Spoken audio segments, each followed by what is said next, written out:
안녕하십니까, 정재현입니다. 전날 뉴욕 증시는 상승으로 좀 마무리가 됐습니다. 다우지수 같은 경우는 0.43% 상승을 하면서 신고가의 흐름들을 이어가고 있는 그런 모습들이죠. 일단 일주일 정도 상승 횡보를 좀 하고 난 이후에 재차 고점을 좀 돌파를 해주는 그런 모습들이 긍정적으로 좀 볼 수 있는 그런 상황들이고요. 나스닥 시장도 마찬가지로 좀 상승했습니다. S&P 500 먼저 보게 되면 신고가의 흐름들을 좀 보여주고 있죠. 나스닥 같은 경우도 일단 0.2% 상승률로만 따져보게 되면 나스닥 시장이 좀 제일 약한 그런 모습들이 좀 나왔습니다. 오늘장에 좀 특이한 그런 부분들을 좀 보게 되면 기술주 중심이죠. 기술주들이 시가총액 상위 종목군들이죠. 조정을 좀 받는 그런 모습들을 좀 보였습니다. 시가총액 1인 애플부터 시작을 해서 마이크로소프트, 그리고 아마존, 엔비디아, 뭐 이런 기업들이 조정을 좀 받는 그런 모습들이었었고요. 테슬라 또한 마찬가지로 좀 조정을 받는 그런 모습들을 좀 보였습니다. 메타도 마찬가지로 조정을 좀 받았었고요. 이런 기술주들이 좀 조정을 받은 그런 상황에서 일라이릴리도 일단 조정을 좀 받는 그런 모습이었습니다. 일단 시가총액 상위 종목군들의 대부분이 약한 그런 모습들을 좀 보였어요. 그렇다고 큰 폭으로 좀 빠지는 그런 부분들이 아니라 뭐 1%대에서 2%대의 하락세를 좀 보였습니다. 결국은 시가총액 종목군들이 큰 종목군들이 좀 쉬어가면서 중소형 섹터들이 그나마 지수를 좀 방어를 해주는 그런 모습들을 좀 보였다. 이게 좀 차이점으로 좀 볼 수가 있을 것 같습니다. 한국 시장 같은 경우는 최근 들어서의 뭐 흐름들은 좀 양호한 그런 모습들을 좀 보여주고 있죠. 거래소 시장 같은 경우를 좀 보게 된다라면 어제 상승을 해주는 그런 모습들을 좀 보였습니다. 일단 추가적인 상승 시도가 좀 나올 수도 있는 그런 상황들이에요. 그 기대감을 이끌어갈 수 있는 첫 번째 포인트를 보게 되면 양도세에 대한 이슈예요. 양도세 이게 좀 상향 조정이 좀 돼줘야 됩니다. 물가도 감안하고 보게 된다라면 10억에 있어서의 이 양도세는 좀 더 올려야 되지 않을까. 뭐 한갈에서는 뭐 50억까지 얘기를 좀 하고 있는 그런 사항들인데 뭐 20억에서 50억 정도 이 사이에서 결정이 좀 되지 않을까. 결국 이게 발표 시기가 좀 중요할 것 같아요. 발표 시기가 좀 중요할 것 같은데 이 발표가 되지가 않다 보니까 특이한 부분들이 장중에 오후장에 오후장에 갑작스럽게 물량이 나오는 그런 종목군들이 좀 계속적으로 눈에 보인다라는 거. 이게 양도세 회피 물량으로 좀 볼 수밖에 없는 그런 사항들이에요. 이 부분들을 좀 일단 빨리 좀 나와줘야 되지 않을까라고 좀 보여지고, 그리고 기관 쪽 같은 경우는 어느 정도 눈치를 채고 포지션 정리를 하는 그런 부분들이 아닌가 싶거든요. 어제 같은 경우를 좀 보게 되면 셀트리온 그룹주들이 큰 폭으로 좀 상승으로 좀 마무리가 된 그런 모습들이에요. 일단 여러분들께 계속적으로 좀 말씀을 드렸을 겁니다. 제약바이오 섹터는 필히 한 종목은 좀 가지고 가야 된다라는 부분들 좀 말씀을 드렸을 거예요. 어, 말도 많았었죠. 뭐 17만 원 이하 권역에서 좀 매수를 해라라는 부분들, 뭐 6월 달에 좀 아마 강연회를 하고 난 이후에 말씀을 좀 드렸을 거예요. 분할로 모아가라. 큰 폭으로 한번 밀렸었죠. 밀려 내려오고 난 이후에 많이 힘들어 하셨고, 매수 타이밍을 좀 잡아줘야 되고, 여기서 이제 추가 매수 말씀을 좀 드렸을 거고, 반등이 나오게 되면 이 자리 때까지 좀 반등이 나올 수가 있으니까, 힘드신 분들은 팔아라. 그렇게 좀 말씀을 좀 드렸을 거예요. 여기에서 이제 모아가라라는 말씀을 좀 드렸었죠. 추매해라라는 좀 말씀을 좀 드렸었고, 여기서 힘드신 분들은 또는 장기로 못 가져가겠다라고 하시는 분들은 매도를 해라.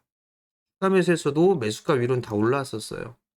그 이후로 밀려 내려올 때마다 항상 톡방에 채팅방에 물어봤었죠. 힘들다고 매도해야 되냐고. 이때마다 매수로 모아가라는 말씀을 계속적으로 좀 드렸던 그런 상황입니다. 결국 여러 종목을 하는 것보다 좋은 종목군들을 전략적으로 모아가는 그런 전략만 취했다라면 아마 큰 수익이 좀 나지 않았을까 그렇게 좀 보여집니다.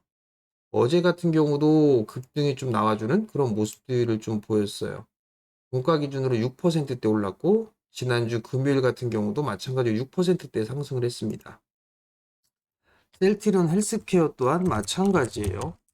헬스케어 또한 마찬가지로 큰 폭의 상승을 해주는 그런 모습들을 좀 보여주고 있고 신고가를 눈앞에 두고 있는 그런 상황들이죠.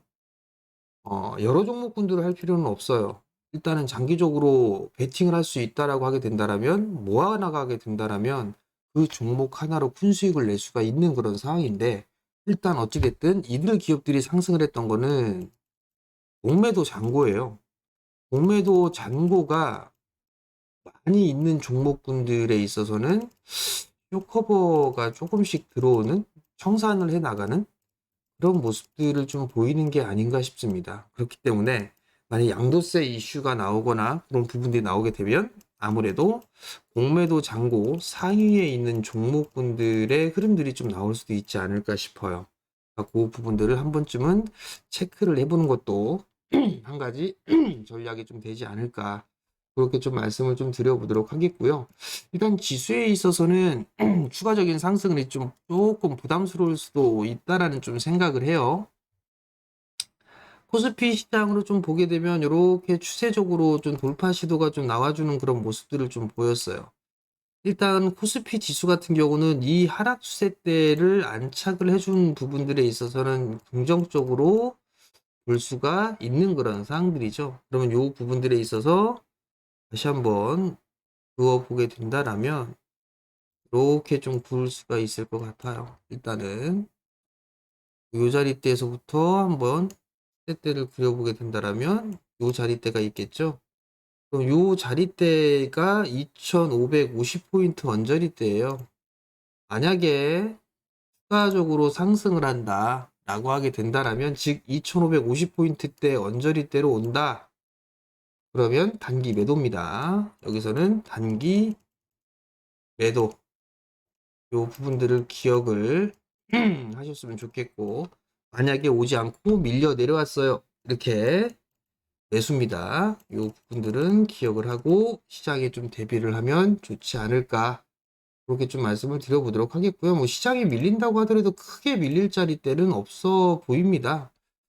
일단 선물 기준으로만 좀 보게 된다라면 선물은 아직까지도 이 하락 추세대를 좀 벗겨내지는 못했어요. 벗겨내지는 못했던 그런 상황들이고 이 자리대가 저항 자리대로 부딪힐 가능성이 좀 높아요. 그러면 결국은 만약에 지수가 올라가는 그런 모습들을 보여주게 된다라면 한 342포인트 언저리 요 자리대까지는 움직임이 좀 한 번쯤은 나올 수 있지 않을까 그렇게 좀 생각을 하고 있고요. 일단 요 자리대를 한번 그어보게 된다라면 추세 라인대를 좀 그어보게 된다라면 요게 하나가 좀 있을 거고 요게 하나가 좀 있을 거예요. 요 자리대 비슷비슷한 자리대예요. 비슷비슷한 자리대인 그런 상황들이고 강한 저항 자리대로 좀 볼 수가 있는 그런 상황입니다. 그렇기 때문에 342포인트 언저리대까지는 반등이 좀 나올 수가 있을 것 같은데 그 위로 따라 들어갈지는 말자. 만약에 이쪽 자리대로 올라가게 된다라면 마찬가지로 단기 매도 즉 어떤 종목이 과도하게 좀 들어갔다라면 뭐 일부 챙기는 전략을 일단 활용을 해야 되지 않을까 그렇게 좀 말씀을 드려보도록 하겠고요. 지수는 어느 정도 이 변동성이 좀 좁은 그런 구간에 있을 거예요. 그렇기 때문에 결국은 종목작으로 좀 볼 수가 있을 것 같습니다. 종목별로 흐름들이 좀 나올 수가 있는 그런 사항들인데 일단은 이번 주 FOMC도 좀 예정이 되어 있고 동시만기도 좀 예정이 되어 있는데 동시만기는 뭐 큰 변동은 없지 않을까 그렇게 좀 보여지고요. 일단은 종목별로 흐름들이 좀 나와줘야 되는데 추격 매수를 하는 것보다는 눌러주는 그런 모습들을 좀 보일 때, 이런 식으로 음봉으로 눌러줄 때, 그때 좀 매수를 해보는 그런 전략이 좋아 보이지 않나, 그렇게 좀 말씀을 좀 드려보도록 하겠고요. 지수는 안정적인 그런 상황들이기 때문에 종목이라든가 혹은 섹터로 관심 있게 좀 보는 전략이 좋지 않나라고 좀 말씀을 드리도록 하겠습니다. 여러분들께 좀 말씀을 드렸던 부분들은 SPC 같은 경우도 말씀을 좀 드렸을 거예요. 요런 날 관심 있게 보셔라라는 말씀을 좀 드렸었죠. 그리고 난 이후에 상승이 좀 나와주는 그런 모습들을 좀 보여주고 있고, 그리고 다른 종목군들도 아마 테마성의 흐름들도 아마 좀 말씀을 좀 드렸을 거예요. 로지시스 같은 경우도 좀 말씀을 드렸을 겁니다. 요날 좀 말씀을 드리고 난 이후에 뭐 어저께 같은 경우는 장중에 9%대까지 상승을 해주는 그런 모습들 좀 보였었죠. 따라 들어가지 않더라도 충분한 수익이 나올 수가 있는 그런 상황들이고, 지난주에 방송에서 말씀을 드렸었고, 이 녹화 방송에서도 말씀을 드렸던 SKI 테크놀로지 같은 경우도 조정 시 매수로 말씀을 좀 드렸을 거예요. 제법 수익이 나고 있는 그런 상황들이죠. 결국은 따라 들어가지 않아도 충분한 수익을 낼 수가 있는 그런 상황들이에요. 그렇기 때문에 조정을 좀 받았을 때 매수를 하는 그런 전략이 여전히 좀 좋다라는 거. 여전히 섹터로 보게 되면 제약 쪽, 반도체, 2차 전지 이쪽에 있어서의 순환매가 좀 나와주고 있는 그런 상황들이고, 그 사이에 로봇이라든가 STO 뭐 이런 쪽에 있어서의 순환매가 좀 나오겠죠. 뭐 인맥이라든가 폐렴 뭐 이런 쪽으로 있어서의 순환매가 좀 나와주는 그런 모습들을 좀 보여주고 있는 그런 상황들이에요. 결국은 종목작으로 좀 볼 수가 있는 그런 상황들입니다. 그렇기 때문에 종목에 좀 집중을 하는 전략이 여전히 좀 유효하다라는 거. 그리고 조정 시에 좀 매수를 해보자라는 말씀 다시 한번 강조드리고, 추가적으로 올라가게 된다라면 지금부터는 추격 매수하면 안 된다. 지수가 더 올라가게 되면 한 번은 챙겨줘야 되는 게 아닌가. 그 점을 좀 말씀을 드리도록 할 테니까 좀 참고를 하셨으면 좋겠고요. 관종으로 좀 말씀을 드렸었던 심택 조정시 매수 관점으로 좀 보셔도 좋다라는 말씀을 좀 드렸을 겁니다. 뭐 여전히 차트의 모양 괜찮고요. 뭐 반등 좀 더 나올 수 있지 않을까 싶습니다. 그렇기 때문에 뭐 여전히 관심 있게 좀 보셔도 좋지 않을까, 그렇게 좀 말씀을 드리도록 하겠습니다. 자, 영상을 매일 올려드리고 있습니다. 관심 종목도 말씀을 드리고 섹터도 말씀을 드리고 다 해드려요. 종목 추천까지 해드리죠. 셀트리온 쪽 같은 경우는 지속적으로 말씀을 좀 드려왔습니다. 끌고 가도 좋다. 내년까지는 가져가라. 계속적으로 좀 말씀을 드리고 있죠. 조언을 해드리는 만큼 이 영상을 보시는 분들 구독 신청 부탁드리고요. 영상을 보시고 좋아요도 눌러주시고 댓글도 달아주시면 감사하겠습니다. 자, 오늘도 성공 투자하시고요. 저는 내일 아침에 다시 찾아뵙도록 하겠습니다. 마치겠습니다.